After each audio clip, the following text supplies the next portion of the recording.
y'all, it's Hope at Crafty Hope. Welcome. This is my contribution to the Pirate Pretties Jewelry Challenge. In this video, I'm going to show you how I made this. I'm going to go ahead and warn you that there were quite a few mistakes made. This is not exactly the necklace I had envisioned, but I want you to watch this video to the end. There were a couple fails, there were some oopsies, but I worked through them and I came up with solutions, and I kind of want to show you that just a simple mistake doesn't have to be the end of the world. It doesn't have to be the end of the design. You don't always have to start over. Sometimes you do. But for this one, I didn't, and I worked with it, and I hope you find something valuable in it. So thanks for coming by, and let's get to it. Hey y'all, it's Hope at Crafty Hope, and I am back at my craft desk. I'm super excited about this. I just got the camera moved in here because I wanted to work on a jewelry project at my desk with all my stuff. So today I'm working on, I'm sure you saw the title, on the Pirates Pretty Jewelry Challenge for March. And I've got my little slip here so I can remember. The Pirates Pretty is from Angela, and she has a list of things that you are to use. Some of them are optional, but the main thing is it's a birthstone jewelry challenge. So there's a color, which is aquamarine, which is the March birthstone. And then for metal, you have an option of silver or copper. The project type is a necklace, and a fun element, which is optional, is shells or fish. And I'm not going to use the fun element this month. I just don't have anything that I thought would work. So I am going to use some aquamarine colored beads. These are just glass beads for Michael's. They are 4mm, I think. I don't know. I thought I saw it on here, but maybe I don't. Anyway, I've got these beads. I did have some other glass beads that were, the color was aquamarine, but they were more aqua than marine, and and I'm going to use copper to make a necklace. So the first thing I'm going to do, I just chose this little reproduction key that I thought was pretty, and I'm going to use some wax cord and some chain, and I'll probably pull out some other stuff, but I want to decorate this key first. Let me see if I can move this so you can see, but this key a little bit with some of these beads. So we're going to go ahead and get these beads out of my baggie and start with that. Alright, so I have my wire organizing folder. I have a whole tutorial, but basically, y'all, I have just taken my bits of wire and put them in, what are these things? Page protectors. And I'm using those. So I'm going to get some 24 gauge copper wire. And I'm going to make just a little wrap here on this key. I'm going to zoom in. Ooh, hopefully I can stay in frame. And so what I like to do a wrap is I leave just a little bit, maybe less than an inch on the tail. And I'm going to wrap that, make sure it's nice and tight. If I can see what I'm doing. Sometimes it's hard for me to work over the desk because I tend to work over my lap. And I'm going to grab some chain nose pliers, or is that what they're called? Yeah. And just help secure this wrap. Try to anyway. Alright. Get that pressed down. I'm going to squeeze my wire up. Alright, so I've got a good start of a wrap. I don't know if you can see it because the wire is some darkened copper wire just like the key, but we're going to slide on one of these beads and then wrap around one, and then come up on the second one. We're going to add another bead. And from there, we're just going to keep doing that, adding a bead, wrapping the wire around until we fill up that shaft of the key. And I think it's only like 5 beads we're going to add on there. It's a super simple process, but it adds a nice little touch, and you'll get to see here how it looks. Alright, so this is my last one. I think 5 is a good number on here, so I'm just going to wrap it another time or two extra, and then turn it over and grab my blush cutters. I'm going to trim that real quick, and take my chain nose pliers again and secure that in. And just like that, we've got a pretty little reproduction key that we have personalized a little bit to go with our necklace. So I'm going to use this wax cord. This is just from Hobby Lobby, and I have cut off, y'all, this is just shy of 6 feet. So I didn't measure it until after I cut it. I just kind of was like, yeah, we're gonna do that. Now I have folded it in half. Let me make sure I have folded it in half. I'm gonna match the ends and pull it to the middle. And I'm gonna do a lark's head knot into the hole here, and that means I'm just going to, where that middle is, put it into the loop here at the top, and then pull the rest of the threads through like this, and then tighten it just like that. All right, and all I'm gonna do is start putting my beads on and then knotting between them. I don't know how many to use. This is probably way more cord than I need. I'm just gonna make it as long as I feel like I need it. And what I like about the wax cord is that the wax helps it stay kind of tight and not fray, so that's great. To make it easier to get into these holes. And of course I say that and I'm not going to be able to get into the holes of my beads.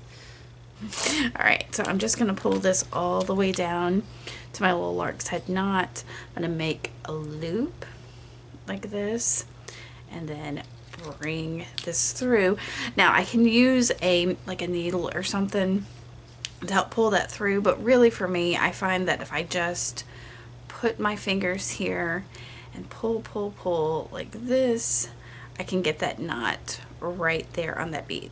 So I'm gonna go ahead and do it on the other side too, just to have this secure on both sides. And I'm going to continue picking up beads and adding them on here. So I'm working on the other side of the necklace, but I want to go ahead and confess to y'all, this is where I started having some serious issues with this necklace.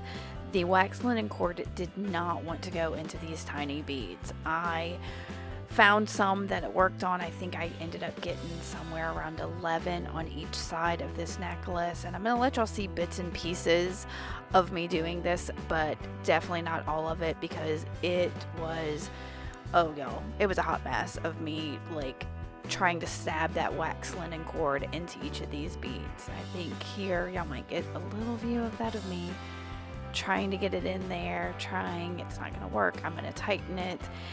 If I had worked, and I'm going to tell y'all this several times, if I'd worked with larger beads or beads with larger holes, this would have been much easier. I did not. So I'm going to skip some of that. I'm going to finally get one bead on there so y'all can see how I just line up these beads next to each other. So here, yeah, I'm getting that bead on there, and I'm going to pull it down next to the previous bead and make another knot. Alright, so I've added my second bead on this side. And again, I'm just going to do the same thing. Make a loop and then pull that loop through.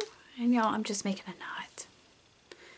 It's nothing big. The hardest part of this really is getting the beads onto the cord, because it's not working as much as I want. So like I said, I'm going to just keep doing that until I get to where I think I want the length to be. So I'm going to keep going with this.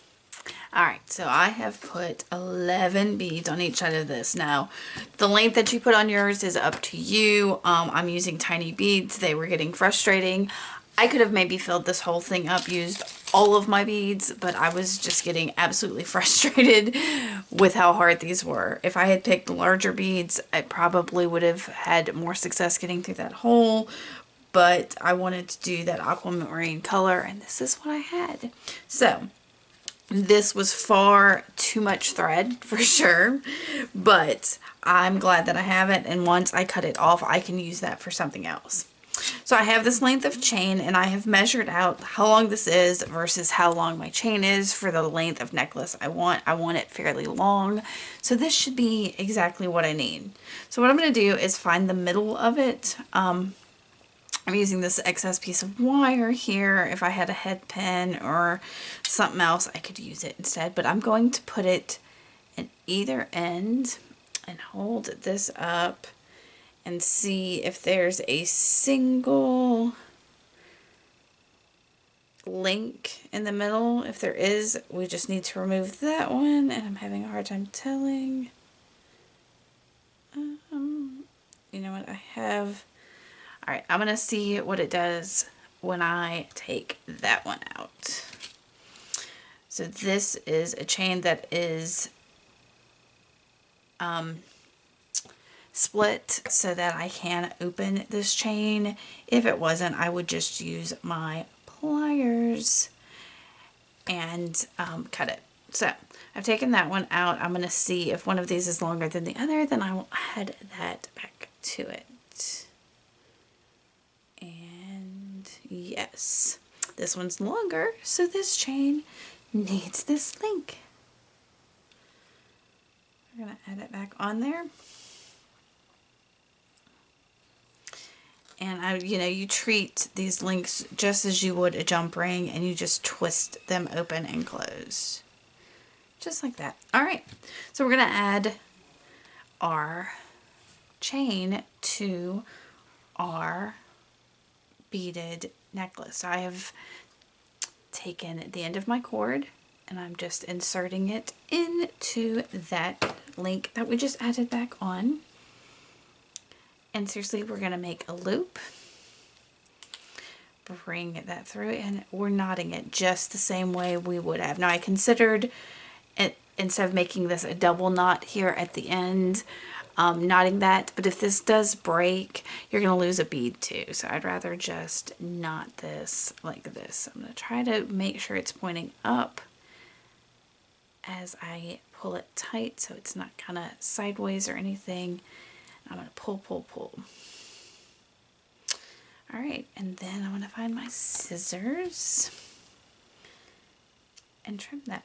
Now I can also add a dab of glue, which I am going to do because that does want to slip. All right, I'm using this bead stringing glue. If you had the, what is it, the GS Hypo Cement, that would work as well. And I'm going to work on a non-stick craft sheet because I don't want to mess up my bead mat.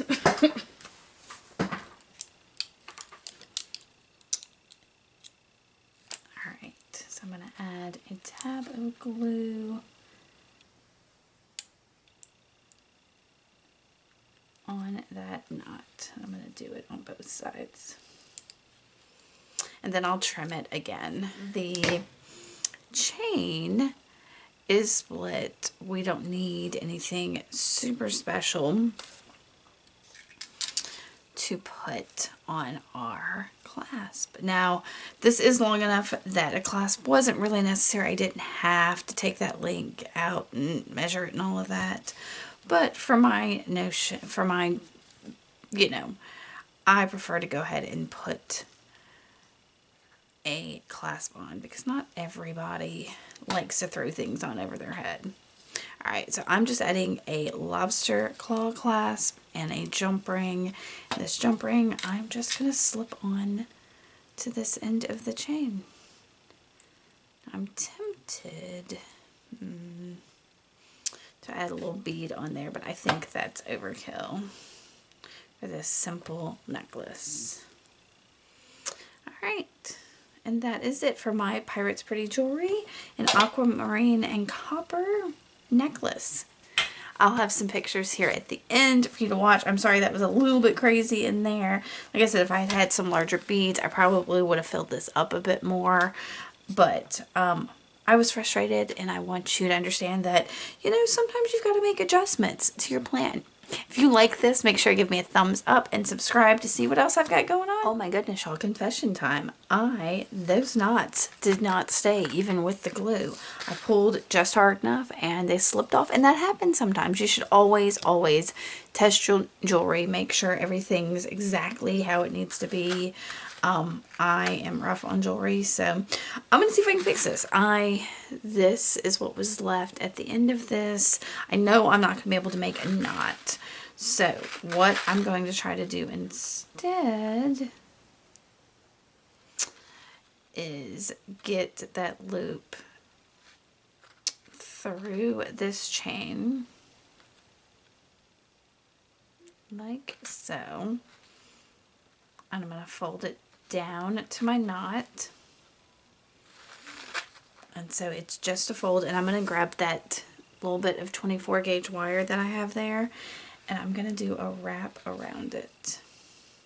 So again, I'm leaving a little bit of a tail. I'm going to actually wrap that tail first. This is going to get super fiddly. And y'all, it did get super fiddly. So I just wrapped that tail around until I got to the end of the wire and took my chain nose pliers and tucked that little bit of tail down. And then the other part is where it really gets fiddly, because I'm trying to hold all of that together and not have it slip out again. But I'm taking that longer tail and wrapping it as well over that waxed cord, covering up where the mistake was and wrapping down to the knot next to the bead. So, and then I'll trim it and tuck it as well. You'll see that here in just a second. So I hope, ask me if you have any questions. Alright, I like that much better. I'm going to find my flush cutters. Trim that. And again, tuck. Find those ends. Because the last thing you want is something pokey sticking up on somebody.